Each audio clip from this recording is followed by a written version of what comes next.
Seigneur, on veut te rendre grâce et te bénir pour ce temps de louange et d'adoration, pour ces moments particuliers où nous avons été transportés dans les cieux en ta présence. Et Seigneur, merci parce que tu es avec nous, Seigneur, à chaque instant de nos vies, à chaque moment. Et comme l'a dit cette sœur dans sa louange, la vie, c'est pas toujours évident et facile, mais tu es là. Quelle grâce! Et nous voulons encore ce matin, Seigneur, tourner nos regards vers toi. Nous voulons rayonner de ta paix et de ta joie. Merci pour ta parole, Seigneur, et merci de nous conduire dans toute ta volonté. Amen. Amen. Gloire à Dieu. Voilà. Eh bien, écoutez, on a eu de bons moments partagés avec notamment le frère Biava. Bruno aussi la semaine dernière nous a apporté des choses vraiment très très très bonnes. Et maintenant je voudrais revenir à nouveau, je suis obstiné, sur ce thème des dons que nous pouvons mettre en œuvre pour l'Église. Il y aura peut-être, Dieu voulant, un dernier volet au mois de juin, mais je bénis Dieu déjà de ce qu'il y ait une réponse dans vos cœurs, qu'il y ait eu quelque chose qui s'est produit, qui s'est passé. Il y a 3 semaines de cela, je vous avais dit que le mobile principal pour cela, pour servir Dieu, c'était le plaisir, d'avoir du plaisir à servir le Seigneur. Amen. On a trop souvent véhiculé l'idée que si on sert le Seigneur, c'est obligatoirement dans la souffrance que ça se fait. Alors c'est vrai, la souffrance, elle existe. On n'a pas besoin de la réclamer. Elle vient, il y a des moments durs, il y a des moments difficiles, des moments de souffrance. Mais c'est tellement mieux de pouvoir servir le Seigneur quand on a dans notre cœur une véritable joie à le faire. Si on est enthousiasme, c'est toujours mieux que si on est frustré, croyez-moi. Ça a beaucoup plus d'impact auprès des gens. Si Bruno il prêchait l'évangile en essuyant ses semelles sur la moquette en disant « faut encore que je prêche l'évangile », ça n'irait pas loin. Mais il faut ce feu, ce désir, cette envie et cette joie de partager ce qu'on a reçu de la part du Seigneur. On avait vu ensemble aussi qu'il y avait un principe dans l'Écriture qui est celui de la transmission de ce qu'on sait à d'autres, dans le sens où Paul dit, ce que tu as entendu de moi, dit Paul à Timothée, en présence de beaucoup de témoins, confie-le maintenant à des hommes fidèles qui soient aussi capables de l'enseigner à d'autres. Il y a comme une chaîne de formation, de l'enseignement reçu et une transmission de génération en génération. Alors on va aller dans 2 textes que vous connaissez bien en introduction, qui sont d'une part celui de la lettre de Paul aux Éphésiens, chapitre 4, verset 11, où il est dit « C'est lui qui a donné les uns comme apôtres, les autres comme prophètes, les autres comme évangélistes, les autres comme pasteurs et docteurs, pour le perfectionnement des saints. Cela en vue de l'œuvre du service et de l'édification du corps de Christ, jusqu'à ce que nous soyons parvenus tous à l'unité de la foi et de la connaissance du Fils de Dieu, à l'état d'homme fait, à la mesure de la stature parfaite de Christ. » Et puis, cet autre passage aussi, où il est dit dans 1 Pierre chapitre 4 verset 10, « Puisque chacun a reçu un don, mettez-le au service des autres, en bon intendant de la grâce si diverse de Dieu. » Amen. Alors on va revenir sur effectivement le diaporama. Vous avez vu cette première diapo où on voit des hommes alignés, et puis, il semble-t-il, il y en a un qui déchire le vieux vêtement de la timidité, du qu'en dira-t-on, peut-être le vêtement de l'insatisfaction, le vêtement peut-être de la fausse humilité, et de dire « moi je ne suis pas capable de servir ». Et il déchire cela et il se dit « maintenant c'est bon, c'est maintenant, je veux me lever, je veux servir le Seigneur ». Est-ce que vous avez cette attitude, frère, de dire ce matin, voilà, c'est le temps de Dieu, c'est maintenant, je veux faire avec ce que je suis et ce que Dieu m'a donné, je veux être utile à mon assemblée, je veux être utile à l'œuvre de Dieu, je veux me lever, je veux être prêt à dépasser certaines limites que je me suis moi-même fixées ou que les autres m'ont fixées, dans lesquelles je me suis retrouvé à l'étroit. Je veux maintenant déchirer cette ce vieux vêtement-là, je veux entrer dans la carrière que le Seigneur m'a préparée. Amen. Pour mettre en pratique nos dons, puisque maintenant on va dans la phase de mise en pratique de ce qu'on a reçu de Dieu, il est nécessaire que nous soyons en communion les uns avec les autres chrétiens. Parce que, vous l'avez lu aussi bien dans Éphésiens que dans ce verset de la première épître de Pierre, il est question d'un don, d'un service auprès des autres. Les dons servent principalement à l'édification du corps de Christ, qui est son Église. Et vous êtes le corps de Christ, et vous êtes cette Église. C'est comme pour un chantier. Vous avez certainement, et ça je parle en connaissance de cause depuis des mois, mais dans un chantier, quel qu'il soit, il y a différents corps de métier qui se succèdent ou qui se chevauchent. Il y a différents outils, il y a différents savoir-faire. On n'a pas tous les mêmes compétences sur un chantier, mais les compétences s'ajoutent et fait qu'en final, on va accomplir et on va bâtir. Et je crois que pour bâtir l'Église du Seigneur, Dieu a besoin de tous les talents possibles. Il ne peut pas se suffire de quelques-uns. Mais il veut que chacun de nous, autant que nous sommes, nous puissions mettre à disposition de l'œuvre de Dieu les compétences, les talents, les dons que Dieu nous a donnés. Amen. Chaque église locale est une bénédiction et doit être une bénédiction pour son voisinage, pour sa ville, pour sa région. Amen. Il y a plusieurs églises dans un même lieu et certaines sont identifiées peut-être comme étant plus charismatiques, ayant la manifestation des dons de prophétie, dons de langue et d'interprétation, dons de guérison. D'autres peut-être églises auront une autre fiche d'identité et seront plus versées dans le social. Et vont mettre en place, je ne sais pas moi, des maraudes la nuit pour les sans-abri, une soupe populaire, une épicerie solidaire. On peut avoir les deux, amen. Mais chaque église a ses traits de force, a ses compétences fortes et ses faiblesses. Et je pense que pour la meilleure base pour qu'une église se développe, c'est qu'elle prenne conscience de ses forces et non de ses faiblesses. Alors, oui, les faiblesses, on veut les combattre. Attention, ne me faites pas dire ce que je n'ai pas dit. Et dans nos vies propres et personnelles, nous devons veiller et nous devons demander au Seigneur la capacité à faire face à nos faiblesses pour ne pas être entraînés loin des voies du Seigneur. Mais Dieu qui nous a qualifiés, chacun de nous, nous a donné des compétences fortes et c'est là où nous devons exceller. Amen.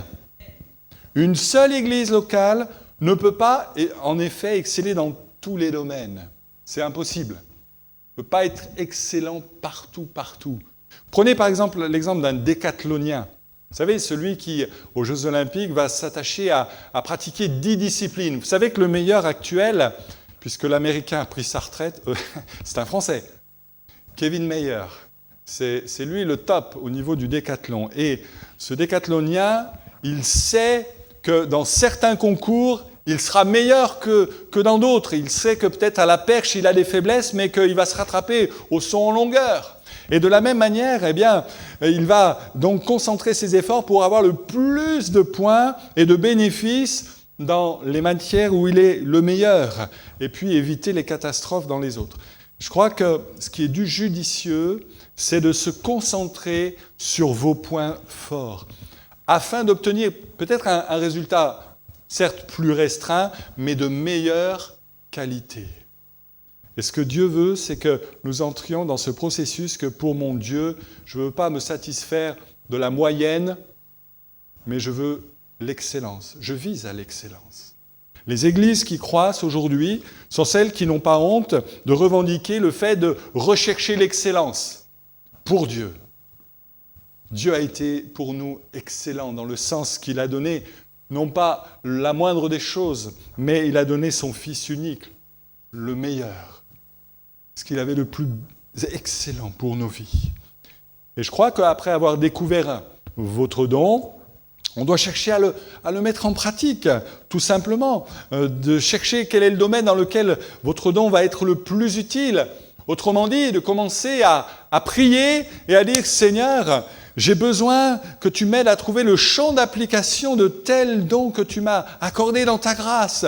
J'ai, Seigneur, besoin de rechercher auprès de toi, et d'identifier quel service va me correspondre, là où je vais être le plus en bénédiction auprès de mes frères et sœurs. Je veux, Seigneur, que tu me fasses toucher du doigt les besoins concrets qui sont autour de moi, et pour cela m'intéresser à mes frères et sœurs.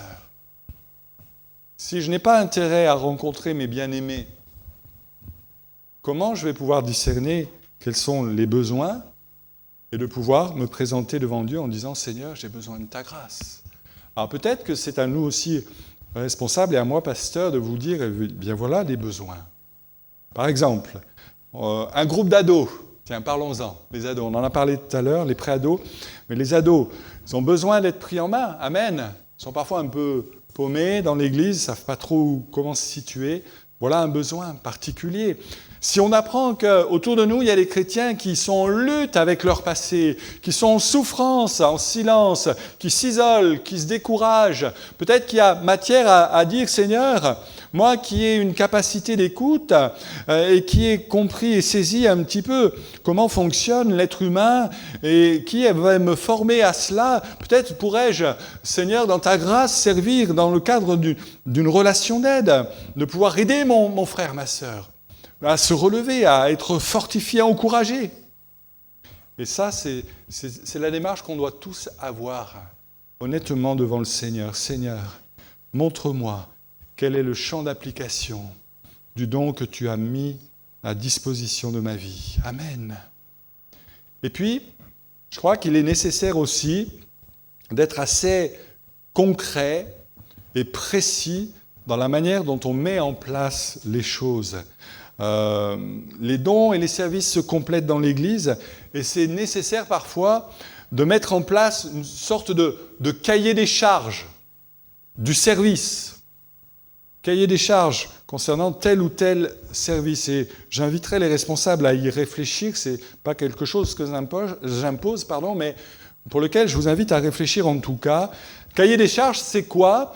C'est un document qui vise à définir par écrit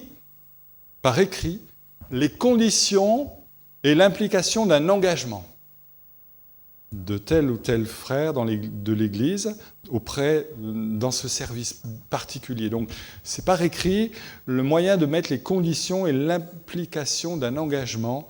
Ça sert à clarifier un petit peu la pensée et les objectifs et la vision du service en question. Permet d'évaluer les conditions de service et peut-être de discerner et de faire ressortir la formation qui serait nécessaire pour permettre d'assumer telle tâche. Et ça, c'est important, parce qu'on le fait au niveau professionnel. Je suis convaincu que plusieurs au milieu de nous pourraient dire « Mais oui, moi j'ai un cahier des charges précis à suivre dans mon activité professionnelle. » Et sous prétexte que l'œuvre de Dieu est autre chose, c'est une autre dimension, c'est spirituel, on ne pourrait pas s'appliquer des principes élémentaires qui nous permettraient de cheminer progressivement dans tel ou tel domaine de service. Alors, dans un cahier des charges, on y retrouve des éléments concernant la durée du service. Et je crois qu'il est nécessaire de comprendre que quand on s'engage dans un service, ce n'est pas pour 1 ou 2 semaines. Ce n'est pas pour 1 ou 2 mois non plus. Mais au minimum, il faut envisager un service d'1 an renouvelable. Parce qu'il arrive que parfois, par exemple, un moniteur, une monitrice, je prends un exemple au hasard, viennent à nous lâcher au milieu d'année. Qu'est-ce qu'on fait ? C'est compliqué. Parce qu'il va falloir que la responsable pense et réfléchisse en disant comment je vais faire maintenant, il me manque un élément. Alors, bien sûr, sauf raison majeure de santé, de déménagement, des raisons tout à fait valables pour quelque autre raison, je crois qu'il faut bien saisir que l'œuvre de Dieu, c'est sérieux. Il ne faut pas s'engager à la petite semaine. Mais Seigneur, je veux me consacrer. Et si je m'engage début septembre 2017, ce n'est pas pour abandonner à Noël, mais c'est pour aller jusqu'au bout de l'année. jusqu'en juin 2018. Parce que les autres comptent sur moi et je veux vraiment être responsable dans mon service, dans mon implication. Et puis à la fin de l'année, c'est l'occasion de faire le bilan avec la personne référente, responsable, avec le pasteur, pour essayer de voir quelles améliorations peuvent être menées et conduites par la suite. Après, il doit y avoir des éléments de description du service. Il faut que les choses soient bien cadrées, ayant des contours précis. On sait où on va. C'est comme lorsque vous êtes en randonnée dans une région que vous ne connaissez pas, vous êtes content d'avoir des jalons, des petites flèches de couleur qui vous indiquent le chemin à suivre, non? Sinon, on se perd. Sinon, on s'égare. Sinon, on peut être à côté de la vision, on peut être à côté de ce pourquoi on sert véritablement. Donc, il faut pouvoir, et c'est le rôle des responsables, me semble-t-il, définir des contours précis du service en question et de pouvoir dire, voilà, c'est ça. L'objectif, il est là, c'est ce qu'on suit, c'est ce qu'on recherche, et on va mettre tout en œuvre pour atteindre ce but précisément. Et puis, des éléments de formation. Quelle va être la formation la plus appropriée qui va m'aider à accomplir efficacement la tâche? Alors, je signale, je fais une annonce en même temps. J'ai un tableau blanc magnétique que j'ai acheté hier. Il faudrait pouvoir le fixer au mur. Est-ce qu'il y a un bricoleur? Il y en a plusieurs, j'ai des noms. Mais il me faudrait un bricoleur tout à l'heure. Voilà, ok, il y a un bricoleur qui s'est manifesté. On va fixer ce tableau, ça va être le tableau où on va mettre toutes les annonces de formation auxquelles vous pourrez prétendre pour vous aider dans l'accomplissement de votre service au sein de l'Assemblée de Limoges. Et puis des éléments concernant les dons spirituels, on en a assez parlé. Quels sont les dons que requiert le service en question?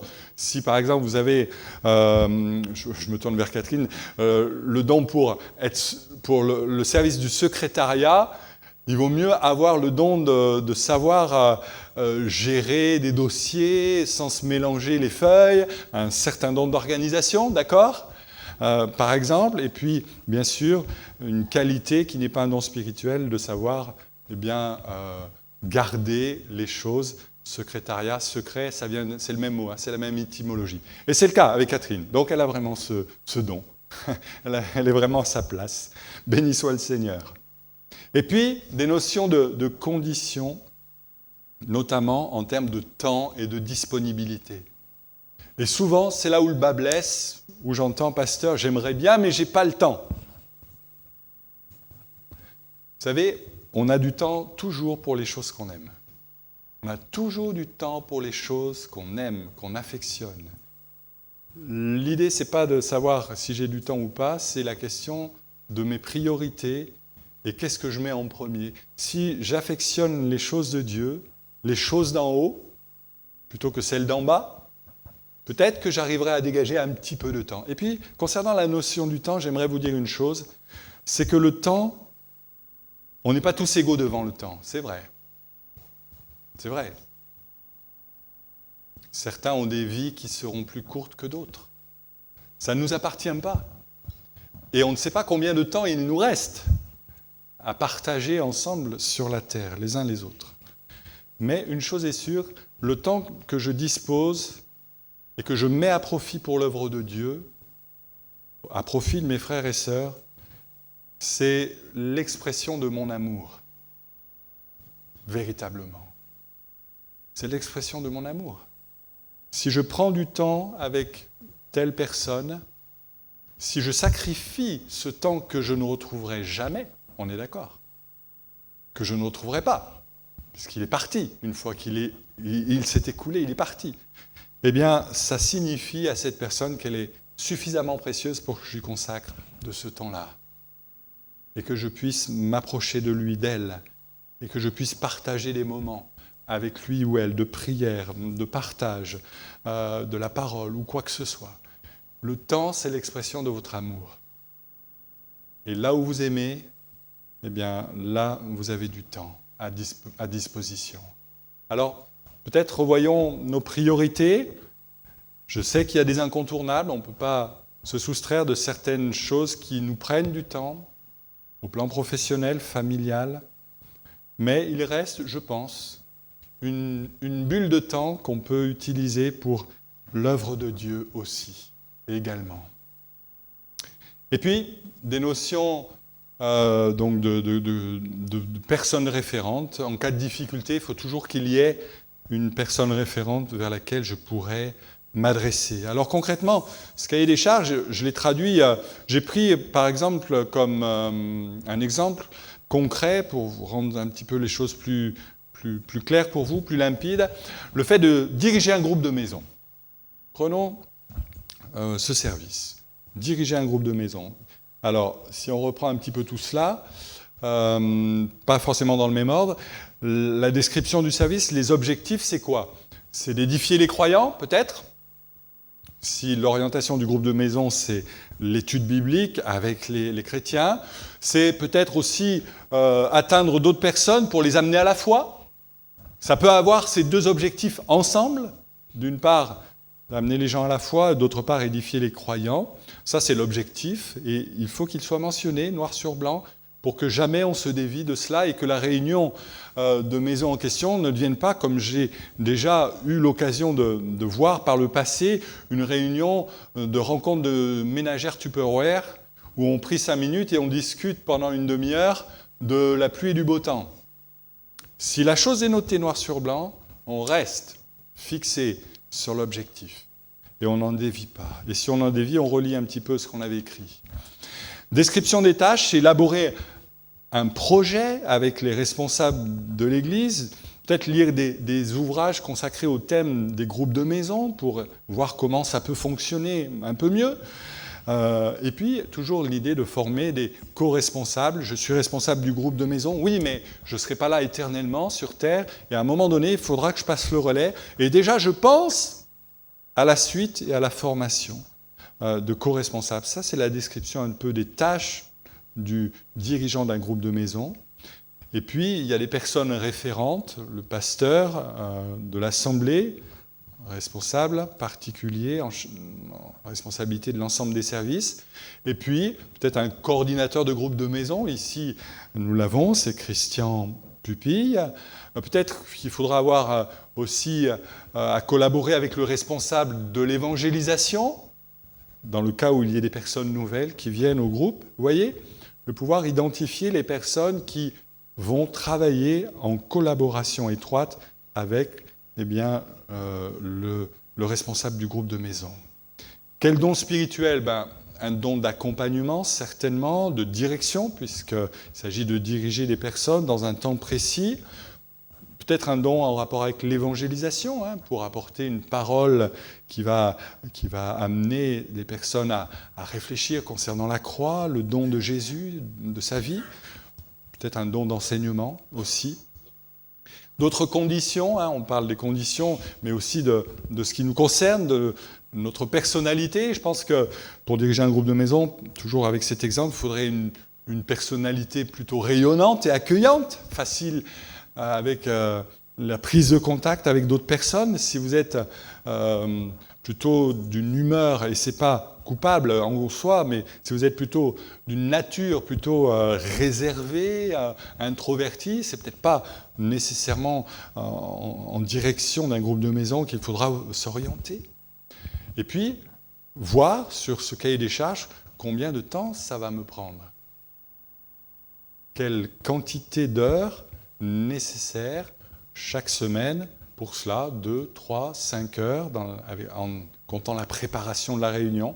Et ça, il faut que vous puissiez l'identifier au préalable. Voilà un petit peu comment on peut présenter ce cahier des charges. Et je le rappelle, c'est une invitation que je lance à chaque responsable de secteur pour que réellement on entre dans un service efficace.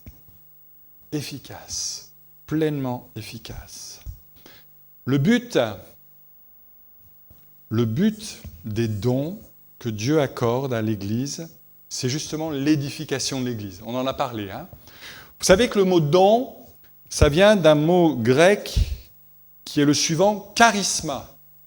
D'accord? Charisma. Le suffixe ma dans le mot charisma, c'est charisme et ma en fait, en réalité. le suffixe ma insiste sur l'idée du résultat, sur les effets que procure un cadeau qu'on accorde aux autres. Autrement dit, encore une fois, dans le mot même, à l'origine du mot don, il y a l'idée de quelque chose qui est à partager. Il n'y a pas de place pour un don égoïste. D'ailleurs, c'est complètement contradictoire, l'idée d'associer le mot don et le mot égoïste. Ça ne va pas. Il n'y a pas de don égoïste. Un don, c'est forcément altruiste. C'est forcément tourné vers les autres. Et qu'est-ce qui peut nous motiver dans le fait de pratiquer les dons spirituels ? Eh bien, lorsque Paul parle des dons spirituels, aux Corinthiens, il structure son discours de la manière suivante. 1 Corinthiens 12, vous relirez, c'est la description des différents dons. Et puis 1 Corinthiens 14, c'est la pratique de certains dons spirituels dans l'assemblée. Et entre les deux, au cœur de cela, il y a un chapitre, on se dit, qu'est-ce qu'il fait au milieu ? Mais il a toute sa valeur. C'est le chapitre d'1 Corinthiens 13, c'est celui sur l'amour. C'est bizarre, mais en fait non.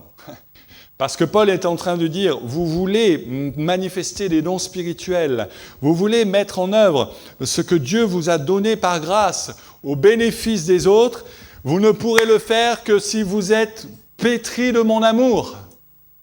Et si vous faites quoi que ce soit sans la manifestation et l'expression même de cet amour divin, tout ce que vous faites, dit Paul en introduction du chapitre 13, ça ne sert à rien.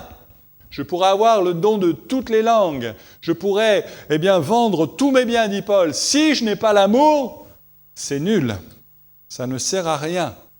Autrement dit, les éléments du fruit de l'esprit, l'amour, la paix, la joie, la bonté, la douceur, la bienveillance, la douceur, la maîtrise de soi, tout cela sont indispensables pour que nous puissions pratiquer les dons que Dieu nous a donnés et les mettre en œuvre dans l'assemblée. C'est pourquoi Paul dit « rechercher l'amour par-dessus toute autre chose ». D'accord ? Développer ces dons. Comment peut-on développer ces dons ? Alors, il y a 2 semaines de cela, vous le savez, vous avez prié pour cela, merci, ça va beaucoup mieux. Je me suis fait vraiment mal au dos, d'une manière assez conséquente. Et aujourd'hui, depuis 15 jours, j'ai régulièrement une séance chez le kiné. Et vous savez quoi ? J'ai redécouvert que j'avais des abdominaux. Je croyais qu'ils s'étaient enfouis, qu'ils avaient disparu, qu'ils n'étaient plus là, que je les avais perdus à l'âge de 25 ans, à tout jamais. Et puis non, parce qu'en faisant de l'exercice, quelque part, les choses reviennent. Alors, c'est bon, on ne va pas encore recourir derrière un ballon pendant 90 minutes. Ça, je pense que c'est cuit. On ne peut plus. Hein ? David, tu confirmes ? On peut. Oh Seigneur. Bon, il faudra que impose-moi les mains, donne-moi quelque chose là pour que je puisse. Mais c'est tellement bon de refaire l'exercice. Paul dit à Timothée, exerce-toi à la piété. Vous savez que le verbe s'exercer ici, dans ce verset, exerce-toi à la piété, c'est le verbe gymnazo, qui a donné gymnastique. La gymnastique, c'est le fait de s'exercer. Et on a besoin de s'exercer. Et on a besoin d'essayer. Et même si parfois on échoue, c'est pas grave. On va refaire. Amen. Et même si on se dit, mais moi, j'ai jamais été dans tel service, j'ai jamais osé chanter sur l'estrade parce que ça m'intimide ou quoi. Mais peut-être que tu as la voix pour cela. Peut-être que le Seigneur t'a donné une voix pour chanter. Peut-être que tu as besoin d'être encouragé, amen, d'être entouré. On ne va pas te lâcher un jour comme ça en one-man show devant toute l'Église. Non. Mais il y a des différentes étapes qui sont là et tu vas être encouragé. Et peut-être que la première fois, ça ne va pas bien se passer, mais on va avoir compassion. Amen. On va avoir compassion. Et puis, tu vas reprendre confiance. J'aimerais vous montrer quelque chose qui est là et qui est très fragile. J'essaie de ne pas faire de bêtises parce que ce serait dommage. Voilà. Regardez. C'est beau, hein ? Non ? C'est pas beau. Moi, si, je trouve que c'est beau, moi. C'est une théière, on est d'accord, hein. Cette théière, elle a été faite par une personne qui n'avait jamais touché l'argile. C'est une première pièce. Jamais touché l'argile avant. Une personne senior, qui plus est. Non, pas qui plus est. Alors, je ne sais pas laquelle est-ce, hein, je n'ai pas regardé exactement, j'en ai pris une comme ça. Voilà. Il y a eu pendant plusieurs semaines, dans l'église, un atelier qui avait pour destination les seniors et les aider dans la manipulation et puis pour les aider dans la gestuelle, garder. Puis c'était un moment fraternel aussi et surtout. Et donc c'est Jackie à nouveau qui s'est employée à cela. Et Jackie, elle est arrivée, elle a dit « Oh là là, mamma mia !» Ils savent rien faire, ou presque. Mais les seigneurs ont suivi les conseils de Jackie. Non, c'est pas comme ça, mets pas ton pouce ici. Non, là, c'est pas bon, là, refais-moi ça, c'est pas bien. Mais avec beaucoup plus d'amour que je le dis. Voilà, on a suivi les conseils, on a écouté. Les apprentis artisans qui étaient là, au fur et à mesure, ont compris, ont subi des échecs. Il a fallu reprendre la pâte, remodeler pour refaire en mieux. Je veux dire par là qu'il n'y a pas besoin que tu saches tout sur la sono pour être sonorisateur. Il n'y a pas besoin que tu saches tout à l'immédiat, en premier, sur les enfants, pour servir auprès des enfants. Si déjà tu as un cœur pour eux, c'est la base. Après, mon épouse va te prendre et va te dire « Forme-toi !» Mais ça, c'est normal. Et puis, dans 1 an, tu vas te dire « Mais j'ai fait des progrès. » Et puis, au bout de 2 ans, tu vas dire « Ah, waouh, quand même, on va pouvoir mettre du thé dedans. » Et puis, tu vas comprendre que tu vas être de plus en plus efficace et utile. Et ça, c'est l'œuvre de Dieu. J'aimerais te dire que c'est le temps de Dieu pour toi. Peut-être de déchirer le vêtement, de la timidité, du « je ne sais pas faire », de « je ne suis pas utile », pour enfin entrer dans ce que Dieu a prévu. Amen. On va demander au groupe de louanges de revenir. J'aimerais conclure. On parle souvent de recevoir les dons. C'est souvent une expression qu'on utilise, recevoir les dons. Mais je trouve cette expression très passive. On attend. Seigneur, envoie les dons. Je préfère parler de découvrir ces dons. Découvrir les dons. C'est-à-dire que je me mets en action. J'attends pas tout du Seigneur, mais je me mets en prière. Je dis, Seigneur, j'ai besoin maintenant que tu me conduises dans toute ta volonté. Je veux servir. J'ai un état de cœur et d'esprit qui est là. Je veux recevoir de ta part pour communiquer ce que tu m'auras donné. Amen. Je préfère l'expression découvrir ses dons. Paul, lui, a écrit autre chose encore. Il a dit aspirer. Mais ça revient à découvrir.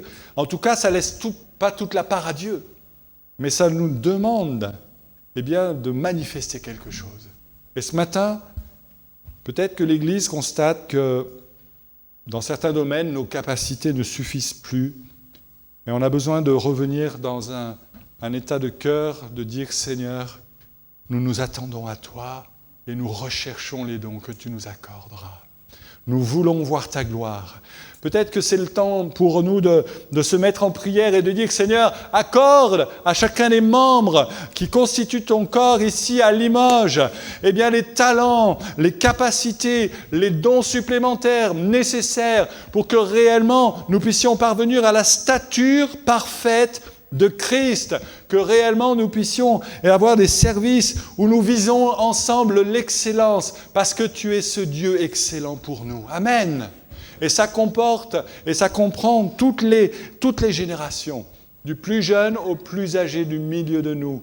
Il y a un temps pour vous, ce temps particulier où nous voulons dire « Seigneur, maintenant je déchire tout ce qui a empêché jusqu'à maintenant de me lever pour toi. Je mets cela de côté et je veux te glorifier, je veux te servir. Rends-moi utile à ton œuvre. » Amen.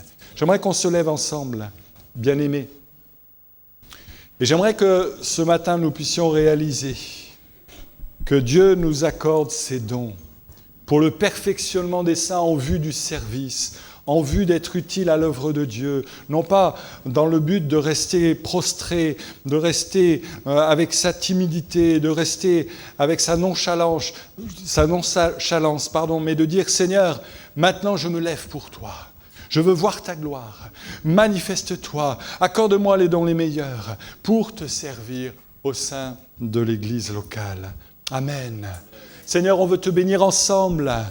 Nous voulons réaliser, Seigneur, ce privilège particulier que nous avons de te servir.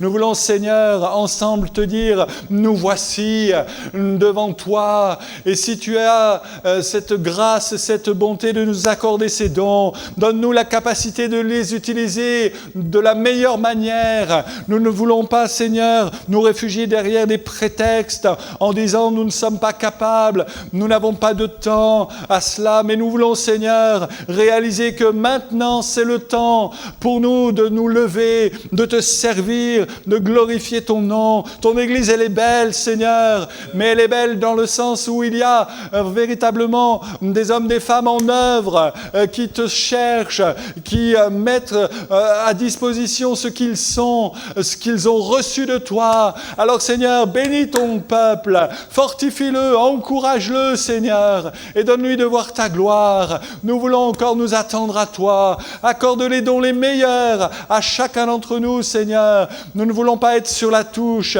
mais nous voulons entrer, Seigneur, sur le terrain de l'action. Que ton nom soit béni. Amen.